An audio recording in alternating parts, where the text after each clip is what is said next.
भारत के defence secretary ने Israel को क्यों कहा थैंक यू। ऑपरेशन सिंदूर से क्या है कनेक्शन। ऑपरेशन सिंदूर के इजरायल कनेक्शन की इन दिनों खूब चर्चा है। पाकिस्तान से लेकर भारत तक एक्सपर्ट यही कह रहे हैं कि इंडियन आर्मी ने जो पराक्रम दिखाया उसके पीछे इजरायल भी है। इसी बीच भारत के डिफेंस सेक्रेटरी राजेश कुमार सिंह और इजरायल के रक्षा मंत्रालय के महानिदेशक मेजर जनरल आमिर बारम के बीच बातचीत हुई।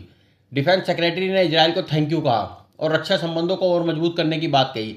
इसके बाद हलचल मच गई। हुआ कुछ यूं कि इजरायल की डिफेंस मिनिस्ट्री के महानिदेशक रिटायर्ड मेजर जनरल आमिर बारम ने गुरुवार को भारत के डिफेंस सेक्रेटरी राजेश कुमार सिंह से बात की और आतंकवाद के खिलाफ भारत की जंग में इजरायल का पूरा सपोर्ट दोहराया।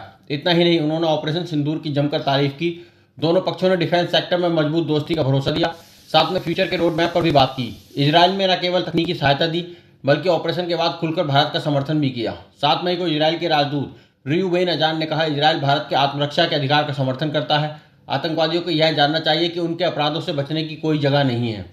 भारत इजरायल की दोस्ती की कहानी दिलचस्प है। ऑपरेशन सिंदूर में इजरायल की भूमिका बेहद खास थी। इंडियन आर्मी ने जिन हथियारों से आतंकी ठिकानों को तबाह किया उनमें से कई हथियार इजरायल ने हमें दिए थे। खासतौर पर स्काई स्ट्राइकर ड्रोन और हारोप ड्रोन ने ऑपरेशन सिंदूर में आतंकियों के खात्मे में काफ़ी मदद की। ये ड्रोन सटीक निशाने लगाने और दुश्मन के ठिकानों को तबाह करने में सक्षम थे, जिसने पाकिस्तान के एयर डिफेंस सिस्टम को बेकार कर दिया। इसके अलावा बराक 8 एयर डिफेंस सिस्टम ने बॉर्डर पर ऐसी दीवार बनाई कि पाकिस्तान के ड्रोन घुस नहीं पाए। कारगिल में भी मदद की थी। एक्सपर्ट के मुताबिक 1999 के कारगिल युद्ध में भी इजरायल ने भारत को हथियार और खुफिया जानकारी दी थी।